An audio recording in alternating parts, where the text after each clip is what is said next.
Bismillah. Waxaan ka shaqeyn doonaa imtixaankii qaranka sanadkii ugu dambeeyay 2024 maadada technology-ga. Qaybta koowaad ardayda waa su'aalo toos ah waxaana saaran 20 marks waa 10 su'aal maadaama jawaabaha ila dheeriin dib ugu soo laaban doonaa. Waxaan ka bilaabeynaa qaybta labaad ee ah gabagabada. Waxaan doorataa jawaabta saxda ah 60 marks saaran. Su'aasha koowaad waxay ku leedahay astaamahan soo socda waa kuwa lagu yaqaano system-ka marka laga reebo ardayda jawaab sax waxay noqonaysaa xarafka D oo ah information. Mida xigta contains everything in the physical layer of the information system. Wax walba oo markaas qaybta oo physical layer ka mid ah oo information system-ka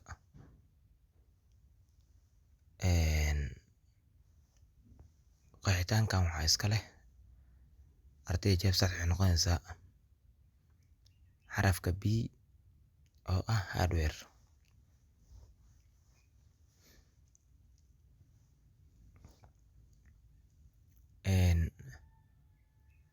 Su'aasha saddexaad waxay noqonaysaa sawirkan wuxuu muujinayaa astaamaha. Jawaabta saxda waxay noqonaysaa arday xarafka C oo ah information system. Su'aasha afraad waxaa waaye arday stages-ka uu maro system life cycle and system development life cycle-ka stages-ka uu maro waxaa weeyaan ardayda jawaabta saxda waxay noqonaysaa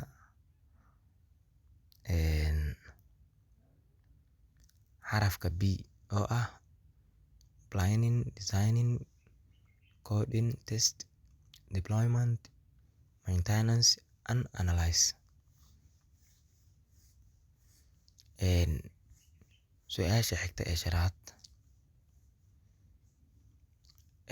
analyze stage-ka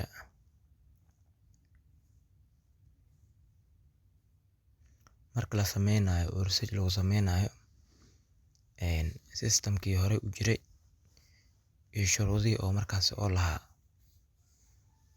hababka markaasi oo ugu wanaagsan ee loo sameeyo xaqiiq raadinta. Waxaa ka mid ah ardayda jawaabta saxda ah waxay noqonaysaa xarafka A oo ah in la sameeyo observation, interview, questionnaire and document.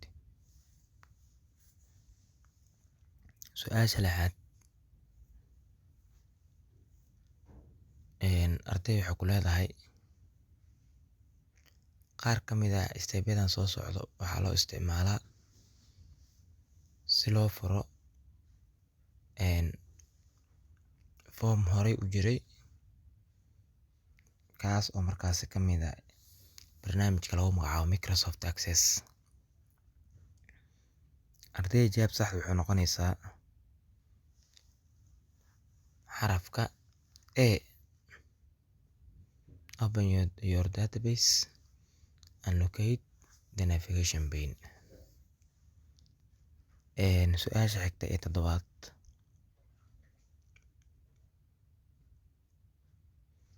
waxaa laga rabaa adoo markaas sawirkan fiirinayo meesha ay markaasi koobabinta ay ku jirto oo ay ku jiraan command-yada kala ah cut iyo copy iyo paste. Waxaa lagu magacaabaa waa kana inta koobaabinta ay ku jirto waa halaas buttonka cut iyo copy iyo paste ee koobaabinta ku jirta groupkaas ama waxa la isku dhahaa ardayda jawaab sax waa xarafka ba oo ah clipboard.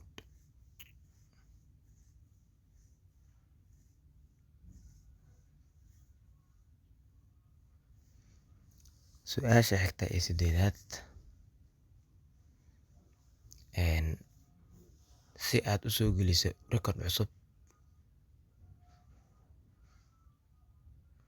barnaamijka lagu magacaabo Microsoft Access formkiisa waxaa jirto laba way ee loo soo geliyo record cusub formka.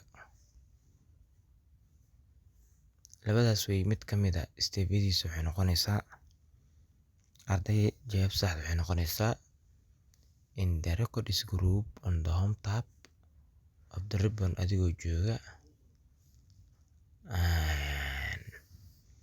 click the new command click ku dhehaysa. Su'aasha sagaalaad waxay ku leedahay haddii uu qofku weydiiyo sidee loo daawacaa fayl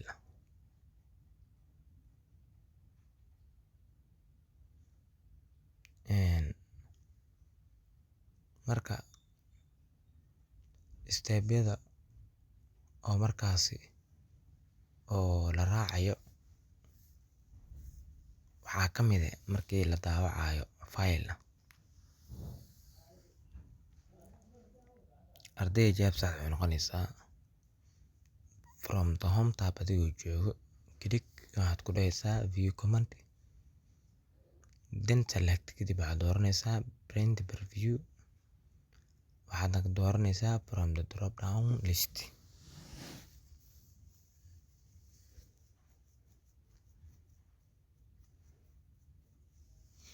Su'aasha tobanaad arday adoo sawirkan idinkoo ardayo adigoo eegay sawirkan waxaa laga rabaa in aad qortid halka markaasi koobaabintu ama calaamadda ay ku jirto waxa ay tilmaamayso ama waxa loo yaqaano koobaabintu waa kaasa insert show hoosteeda buttonkaas waxaa nagu jirto koobaabin buttonka maxaa loo yaqaanaa arday jawaabta saxda waxay noqonaysaa buttonka waxaa loo yaqaanaa modifying bullet style loo yaqaanaa.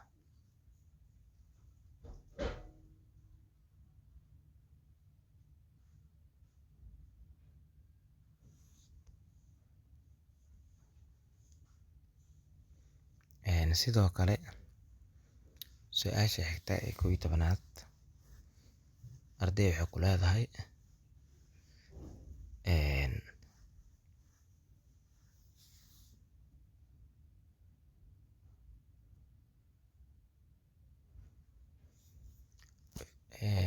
data type-ka loo adeegsado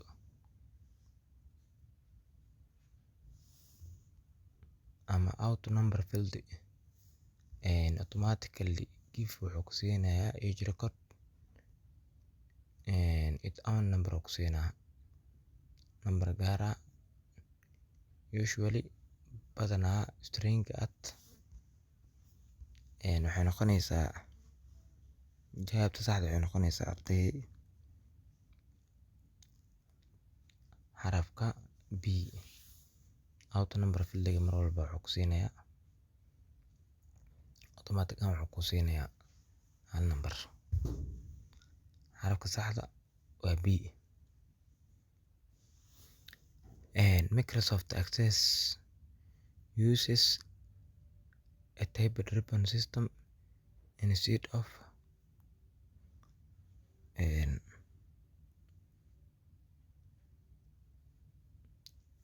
arday waxaa lagu leedahay badanaa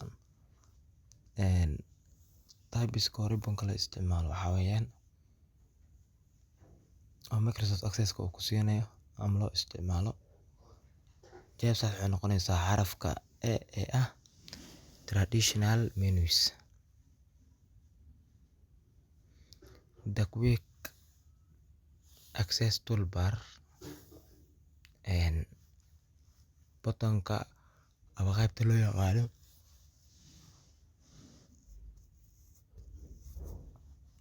quick access toolbar located waxay ku taalaa ardayda. Jawaabta sax waxay noqonaysaa xarafka B oo ah above the ribbon, waxay ka sareysaa ribbonka.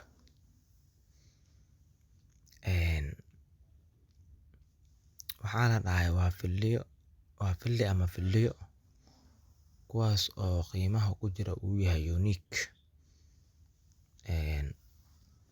taasoo markaas la soo gelinayo table-ka. Qeexitaankan ardayda waxaa iska leh. Jawaabta sax waxay noqonaysaa xarafka D oo ah primary key. 15aad waxaa waaye barnaamijka lagu magacaabo Microsoft Access wuxuu leeyahay objectyadiisana waxay ka kooban yihiin ardayda. Jawaabta sax waxay noqonaysaa xarafka D wuxuu leeyahay 4 objects oo leeyahay 4 object ee muhiim ah. Is a list containing every object in your database and it allows user for easier view.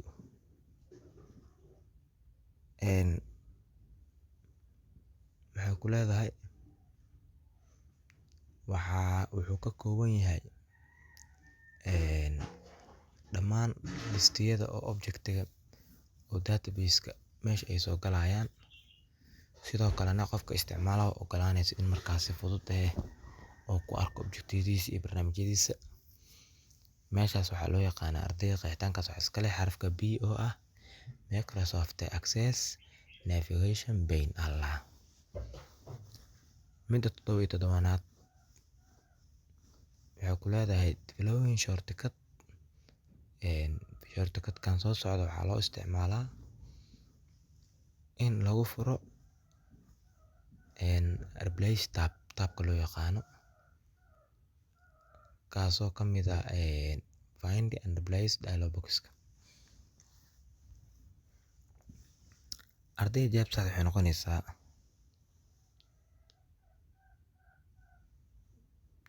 sax waxay noqonaysaa xarafka A ee ah control H.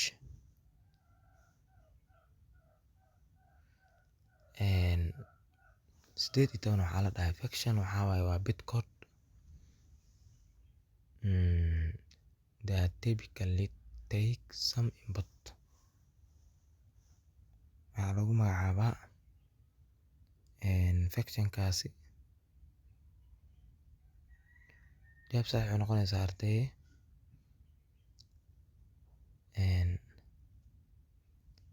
xarafka B ee ah argument lagu magacaabaa.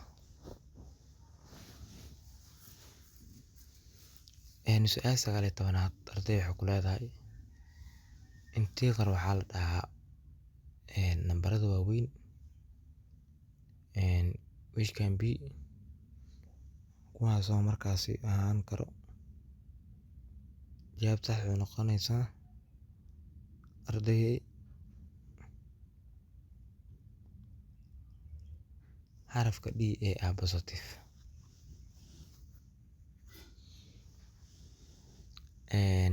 A name that represents value in the computer memory is called.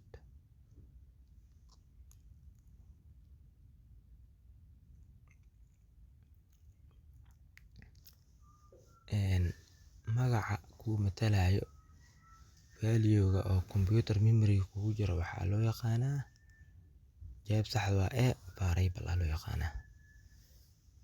The types of programming language are noocyada programming language-ka waa. Jawaabta sax waxay noqonaysaa ardayda xarafka A ee ah high level language and low level languages. Su'aasha 22aad the observation of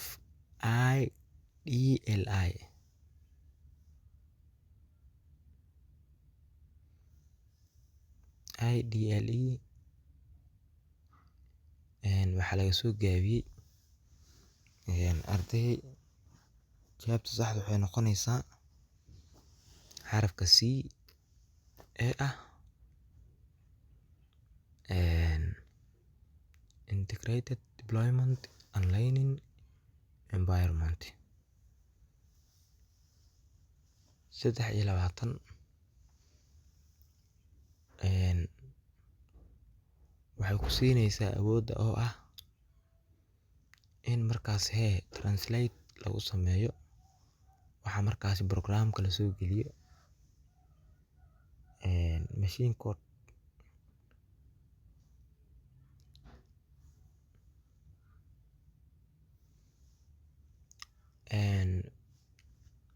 waxaa la iska rabaa qeexitaanka qofka iska leh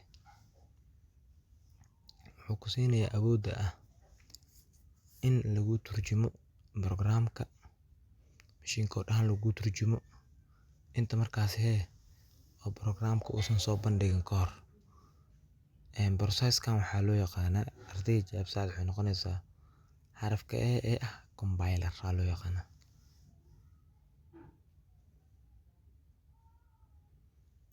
programka kaasoo ka mid ah IDE kaasoo loo isticmaalo si markaas khaladaadka loo qabto oo programka markaas ku jiro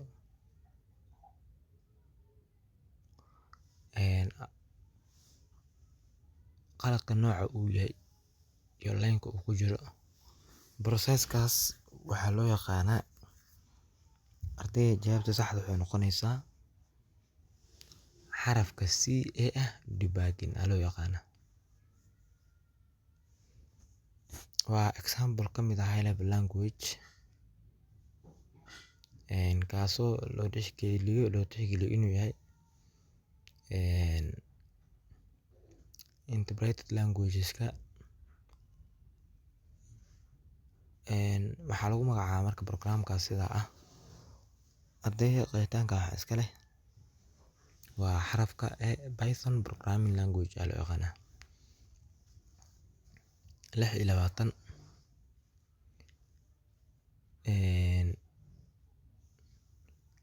action walba oo markaasi oo sababayo hardware-ka ama software-ka ama data ama information-ka ama process-ka ama capacity-ga yareynayo ama damage gaarsiinayo computer-ka waxaa loo yaqaanaa jawaabta saxda ardayda waxay noqonaysaa xarafka ee ah digital risk aa loo yaqaanaa digital security risk 27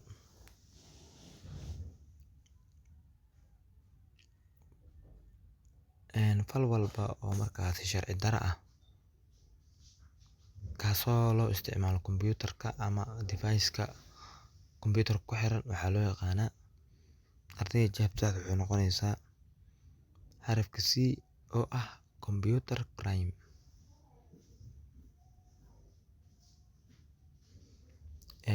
waxaa la dhahay qaar ka mid ah ereydan waxaa loo tixgeliyaa oo markaasi ama lagu magacaabaa qof markaasi si sharci dara ah u galayo computer network kaasoo ujeedada ugu weyn oo ka leeyahay ay tahay inuu burburiyo daatada oo computer-kaas ku jirto ama markaasi uu xado ardayda qeexitaankaas waxaa iska leh jawaabta saxda waxay noqonaysaa xarafka C cracker aa lagu magacaabaa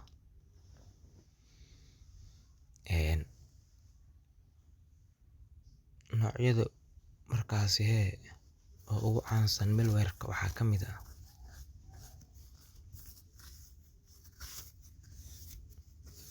jawaabta saxda ardayda waxay noqonaysaa xarafka ee ah spyware worm trojan horse kuwaasaa ka mid ah software-ada oo malware-ka loo adeegsado ardayda su'aasha soddonaad aana tan ugu dambaysa ee gabagelyada waxay ku leedahay processka loogu bedelo wax markaas datada uu qofka uu akhrin karo.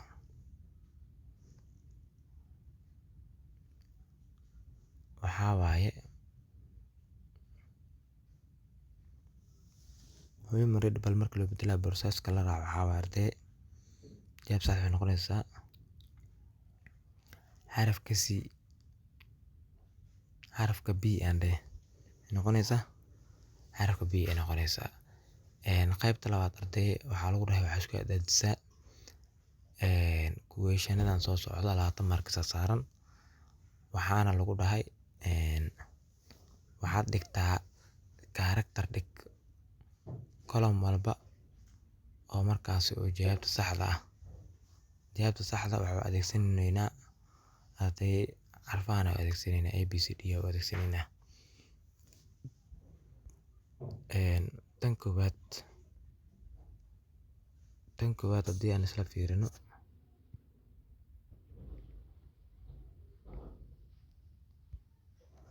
arday su'aasha koowaad waxaa waaye software ay isticmaalaan criminalska marmarka qaarkood. Arday su'aashan jawaabteeda jawaabahan ka mid ah waa ka soconaynaa. Midda xigta waxaa waaye waa set of action taken to attain desired result or objective. Arday waxay noqonaysaa jawaabta saxda waxay noqonaysaa process ay noqonay. Marka maxaa samaynaysaa waxaa ku qoraysaa inta waxaa ku qoray D aa ku qoray xarafka D aa meesha ku qoray xarafka D aa meesha ku qoranaysaa.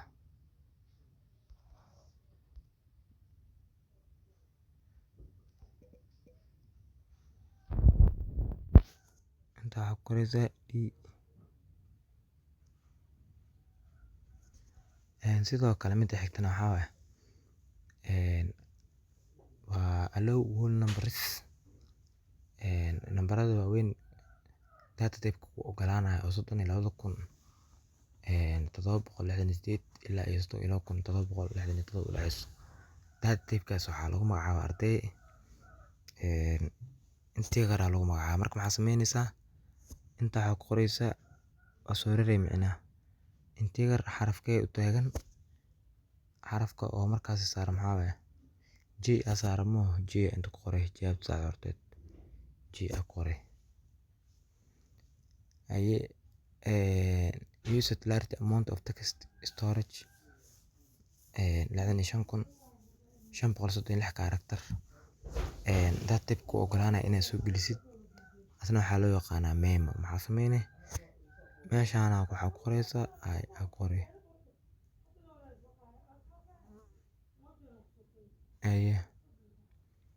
user friendly interface for entering and viewing data idana waa forms waa micnaha meeshaan waxaa ku qoray meesha kuu banaan horteeda waxaa ku qoraysaa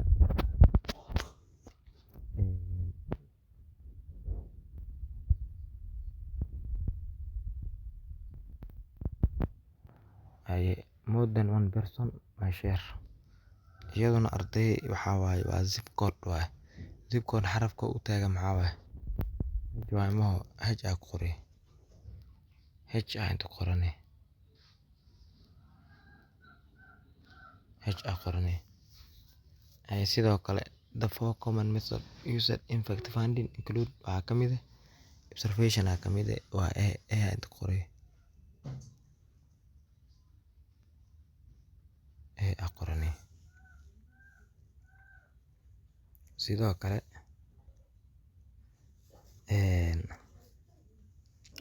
relational operator determine whether a specific relationship exists between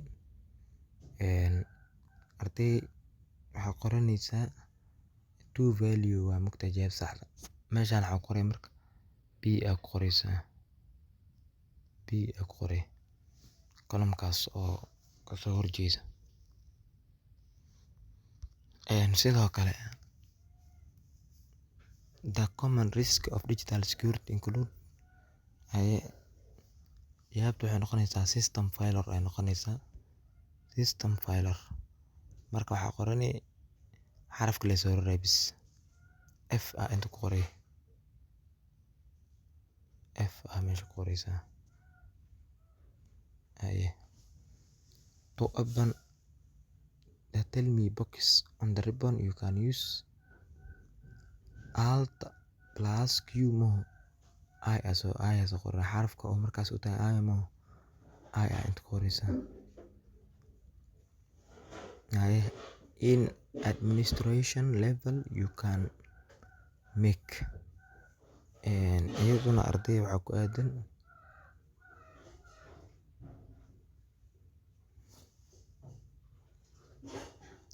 configure upgrade and install system aa ku aadan oo xarafka G aa qoranaysaa